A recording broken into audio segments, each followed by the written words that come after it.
Bonjour Emmanuel Chasse, vous êtes la correspondante d'Ouest France en Ukraine et vous êtes avec nous ce matin en direct pour aborder un peu la confusion qui règne depuis hier soir quant à une annonce qui a été faite par l'état-major des armées ukrainiens annonçant l'arrivée prochaine, dit-on, de formateurs militaires français sur le territoire ukrainien.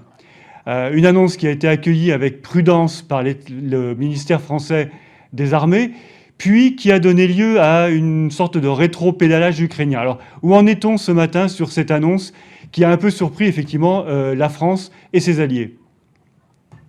Alors, bonjour Philippe. D'abord, ce qui est intéressant, c'est de voir le timing de cette annonce. On est en pleine visite d'État de la France envers son partenaire allemand. Donc, on est en pleine configuration. On va voir Emmanuel Macron parler avec Olaf Scholz. Et là, ce message que personne n'attendait du commandant en chef des armées ukrainiennes, Alexandre Syrski, qui annonce se réjouir de l'arrivée prochaine d'instructeurs français en Ukraine. Alors, ça n'a pas exactement été démenti par la France, puisque cette discussion elle a lieu depuis plusieurs mois, d'envoyer ou non des instructeurs directement en Ukraine, par exemple pour éviter que les soldats ukrainiens aillent en France pour se faire former.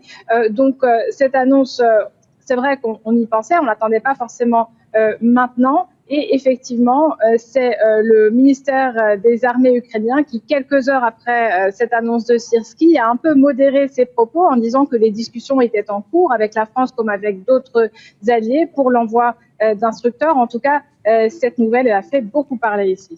Alors effectivement, il y a eu un certain nombre de signaux français émis par Emmanuel Macron, et puis il y a eu la visite il y a 5 jours ou 6 jours par le chef d'état-major français qui s'est rendu lui-même à Kiev pour justement finaliser les aspects, on va dire, juridiques, administratifs de l'arrivée des soldats français.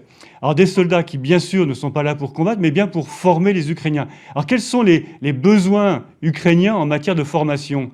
Avez-vous quelques éléments d'explication à nous donner?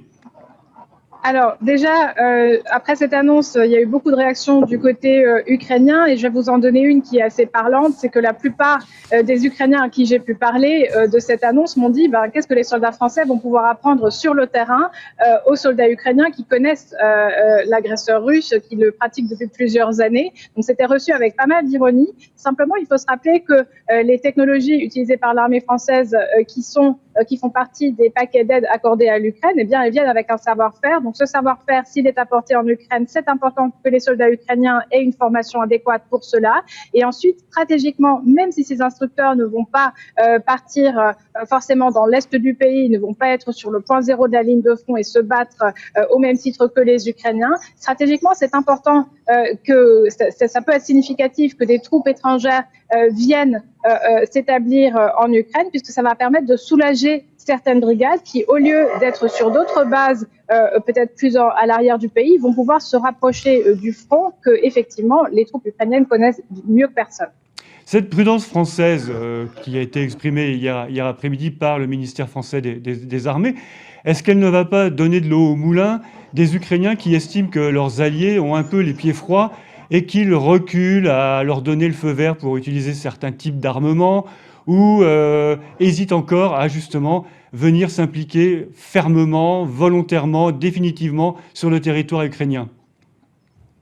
Effectivement, on voit deux temps. On voit le temps de la diplomatie, le temps de l'administration du côté européen, du côté français, et puis du côté ukrainien, il y a l'urgence, puisque la guerre, elle arrive maintenant, les soldats ukrainiens meurent maintenant, tout comme les civils ukrainiens sous les bombes russes. Donc, il n'y a pas vraiment de compréhension côté ukrainien pour ces discussions, ces lenteurs qui sont, comme vous l'avez dit, surtout d'ordre administratif. On ne remet pas en cause forcément les affirmations de Kiev sur leur teneur. Simplement, quand Syrski dit prochainement, il n'y a pas encore de visibilité du côté français puisqu'il y a toute cette paperasse, toutes ces modalités encore à formaliser. Donc il n'y a pas trop de compréhension, en tout cas du côté de la population, pour ce temps qui pour les Ukrainiens paraît très long, puisque chaque jour ils perdent des leurs dans cette guerre. Et puis du côté du gouvernement, on se doute bien que le commandant Syrski savait très bien en postant ce message qu'il allait susciter beaucoup de commentaires. Encore une fois, j'en reviens à cette visite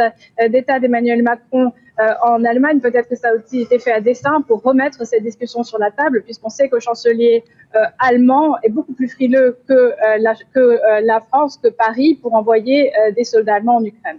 Une dernière question. La France est en train de former, sur une base aérienne française du sud-est de la France, des pilotes ukrainiens qui seront ensuite renvoyés en Ukraine et qui utiliseront les F-16, les fameux F-16 dont on parle tant. Est-ce que ces F-16 vont constituer, comment dire, un vecteur de changement, une sorte d'arme, une botte secrète pour les forces ukrainiennes dans leur lutte contre les Russes? Absolument. Alors, ces F-16, l'Ukraine les demande depuis plus de 2 ans maintenant. Il y a un problème qui se pose, c'est que la formation des pilotes dure extrêmement longtemps. Certains sont formés en France, d'autres ailleurs. Sauf que pendant ces 2 ans, il y a énormément de pilotes, des très bons pilotes de chasse, qui sont également pilotes de chasse, qui sont également morts ici en Ukraine. Donc déjà, le délai qu'on a vu par rapport à la livraison de ces F-16, il pose problème stratégiquement, puisqu'il faut des pilotes formés, des pilotes aguerris pour pouvoir faire voler ces avions. Ensuite, seuls les F-16 ne vont pas pouvoir changer la donne. Il faut également que ces F-16 puissent voler et être sécurisés. Donc, il faut également la défense antiaérienne, une défense antiaérienne très forte côté ukrainien. Ce n'est pas encore le cas. On le voit non seulement sur la ligne de front, où les troupes ne peuvent pas forcément arrêter toutes les bombes, notamment les bombes planantes dont on avait déjà parlé, qui sont envoyées au-dessus de l'Ukraine. Je rappelle,